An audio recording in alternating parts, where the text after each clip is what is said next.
Pwede bang bahinon ang imong lawas, wa ug tuo? Pwede kang pikason, dili. Kusga. Nganong dili man pwede? Kana bitang speaker na may usahay tangtango nato, buwagon left and right. Speaker sa radyo ba mutingog ra mangyapon or mga stereo. Yang ang lawas di man pwede buwagon. Kay unsay mahitabo sa lawas ug buwagon, pikason. Kana mamatay. Muna si Kristo iya gyang gitinaw pag sulti nga ang babae ug lalaki nga gihiusas kaminyoon dili gyud pwedeng buwagon. Ngano man mamatay ang kaminyoon. Ug unsa may primary nga purpose nganong ang lalaki ug babae gihimo sa Ginoo para sa kinabuhi. Kinabuhi ang tumong. Nya kun buwago na silang duha, wa nay kinabuhi. Muna kanang divorce, makamatay nag kinabuhi. Kanang same-sex union, pulos babae, pulos lalaki, makamatay sa nagkinabuhi. Wa na may kinabuhi nga mong gawas diya. Either kinabuhi nga literal or kinabuhi nga figurative. Unsa man kinabuhi nga figurative, kahiusa, kalinaw, kalambuan.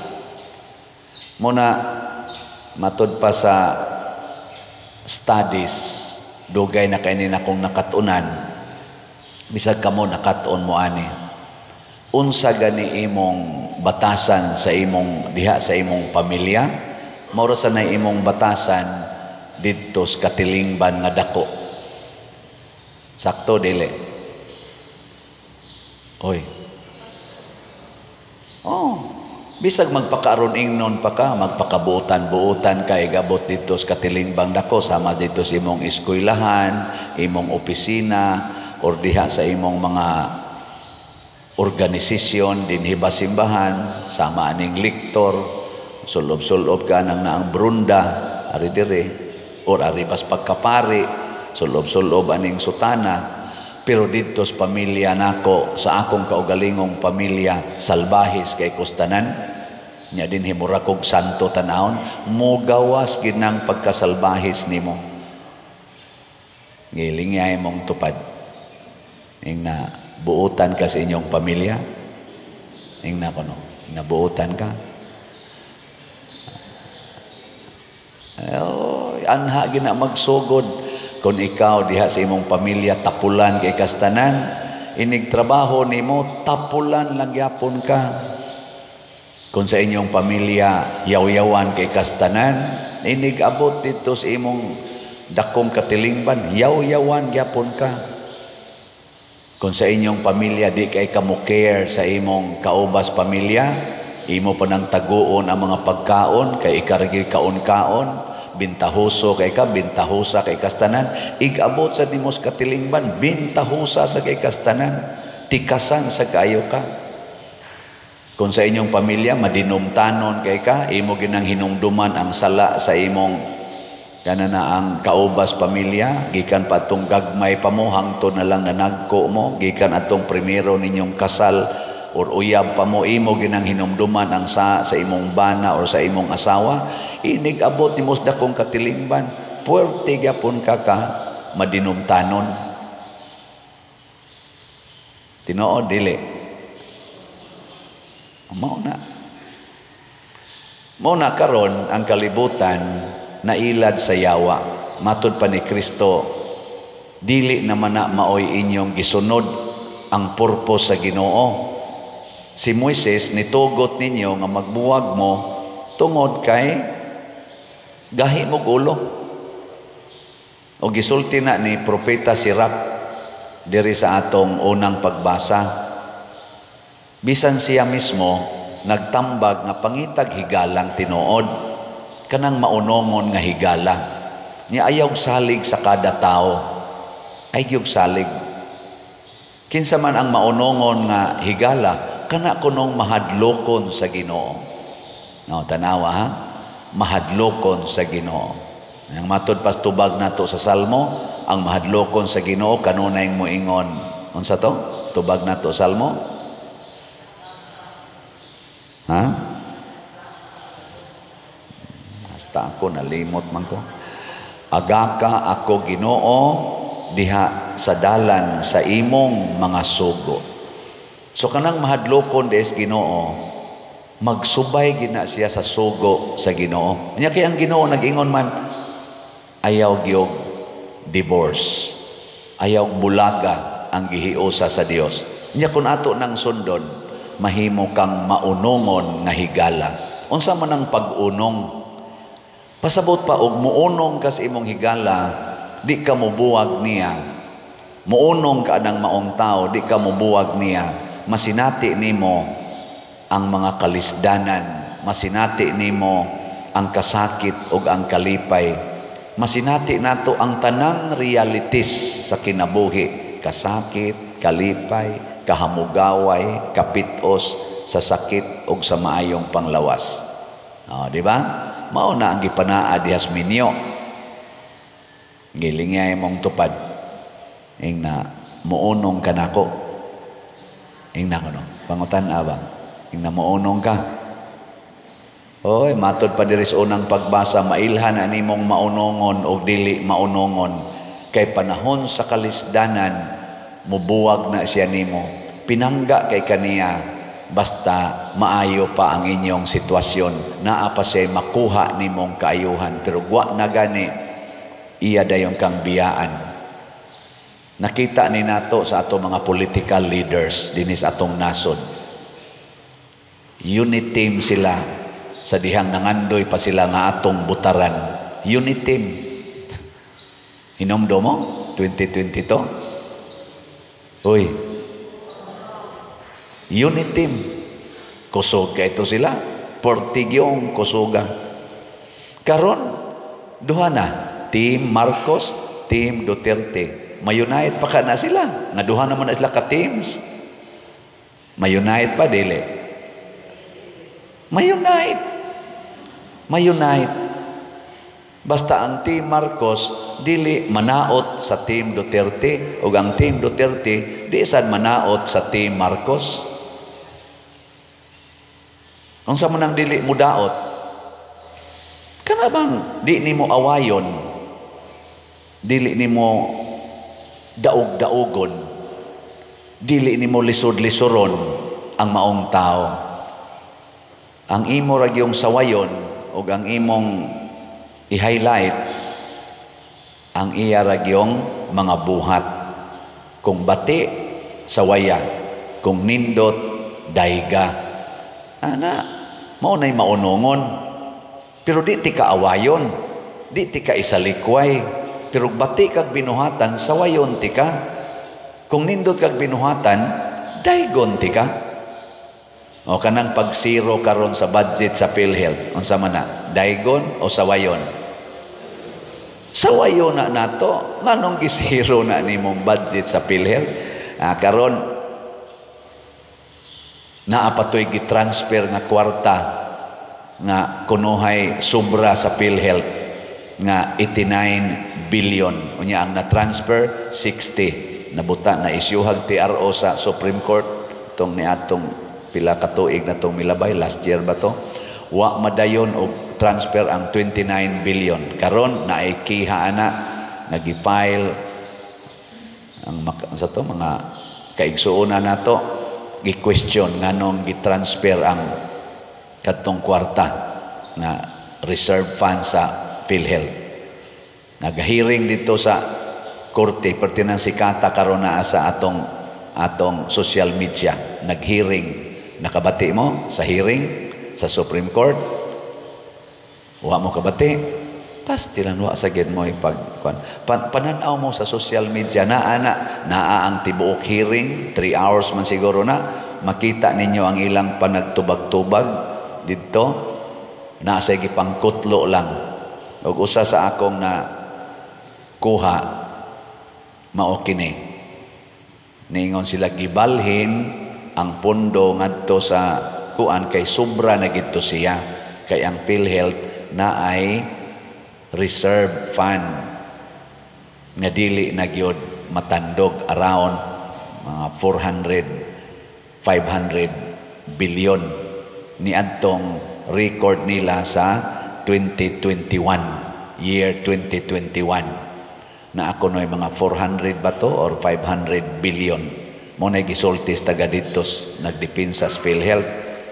Unya kay ang Supreme Court di ay katong justice nga nag-imbestigar, iya man sang gi-research na man di ay audit sa kuwa man tingali ito nga nagpakita nga niadtong tuig 2021 ang total liability sa PhilHealth, mga bayronon o uban pa mga utang o mga responsibility, basta liability, niabot og 1.1 trillion. O niya ang ilang total asset 300 billion.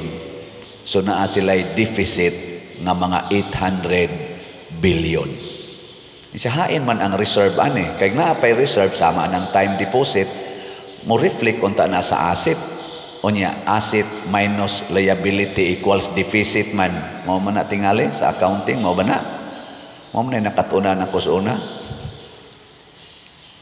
Uy. Sa ato bang vernacular ba, imong kwarta minusan sa imong utang, mao na imong kuwang, deficit ang tawag. O niya, 1.1 trillion man ang liability, 300 billion raman ang asset. Di na 800 billion na kuwang. Nganong giingon man nga na ay 500 billion nga reserve fund, hain man na. Where is the money? O nang ipangutana dito. Nganong nahitabo man nga mura ta gilipat-lipat, kay naay na naglingkod sa atong gobyerno nga naanad na sila sa ilang pamilya, nga mamintaha sila.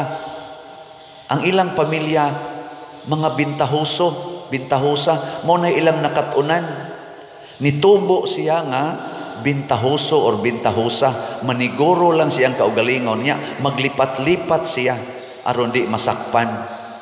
Naanad na dito sa pamilya. Og atog yung itrace, bisan sa iyang pag-eskwela, mag-cheating na panhouse exam para dako og score aron siya gilabaw, mangupya na cheating. Linga imong tupad ingna pag-eskwela nimo wa ka kapangupya ingna kuno ingna ba.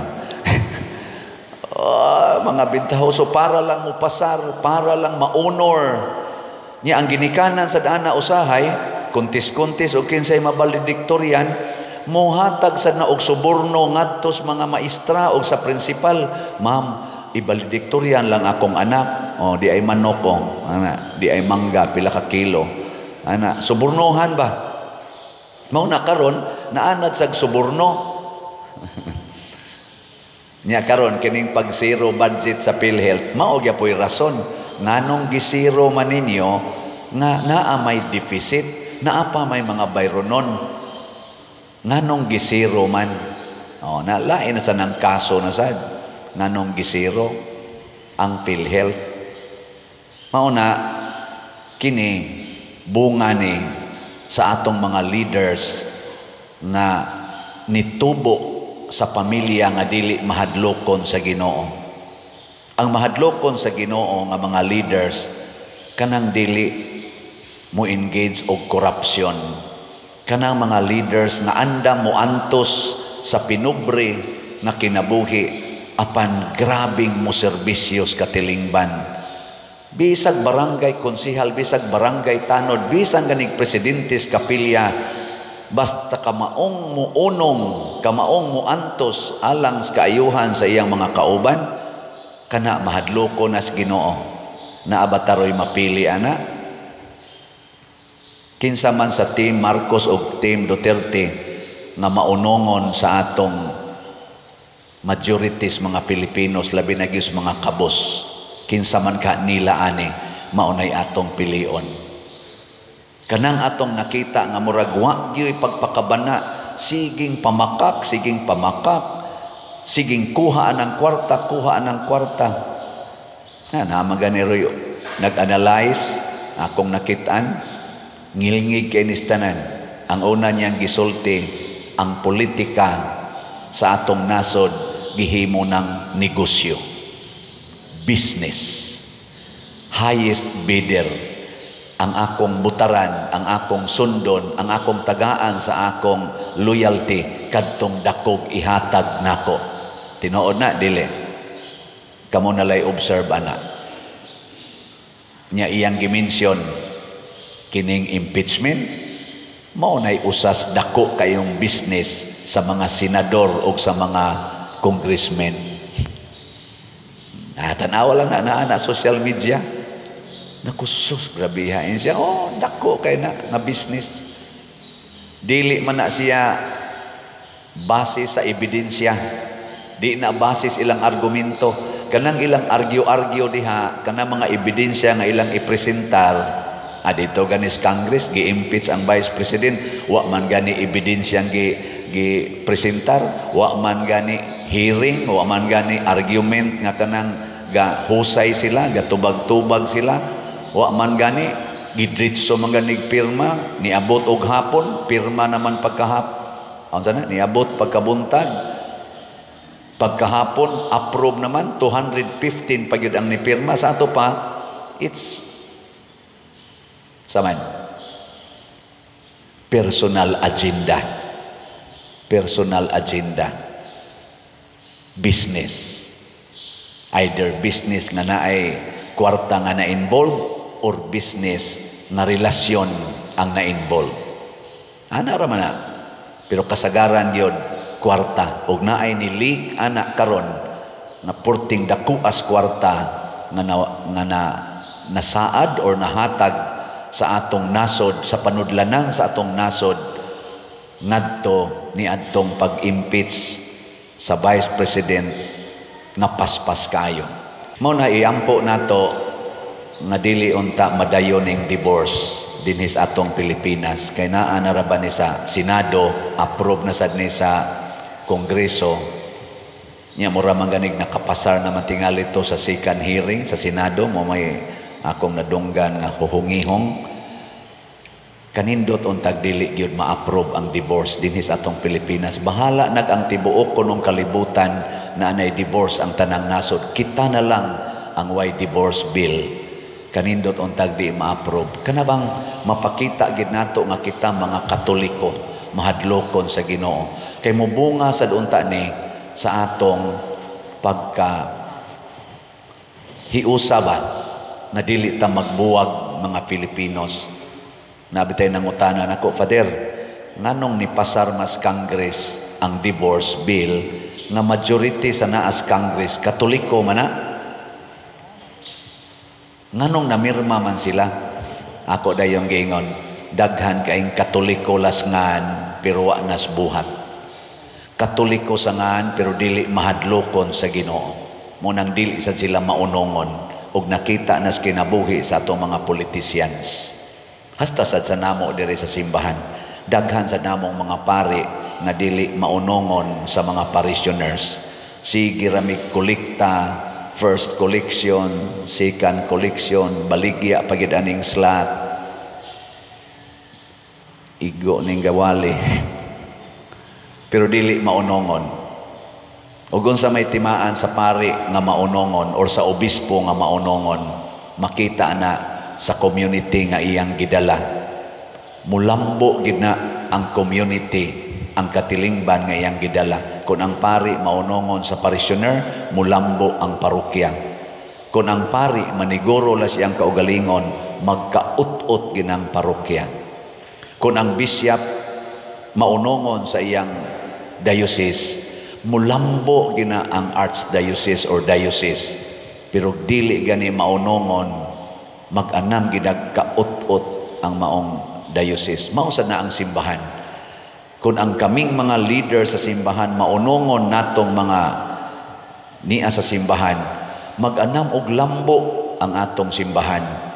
Pero dili na gani may maunongon, maniguro na sa among kaugalingon, mag-anam og kaut-ot, masira ang mga parokya, masira ang mga monasteryo, wa nay bukasyon sa pagkapari o pagkamadre, mag-anam og kaut-ot. Nga naman, kay dili na maunongon. Muna, agaka ako Ginoo diha sa dalan sa imong mga sugo. Kay mo na'y sikrito sa kalambuan, sa kinabuhi o kabalaan.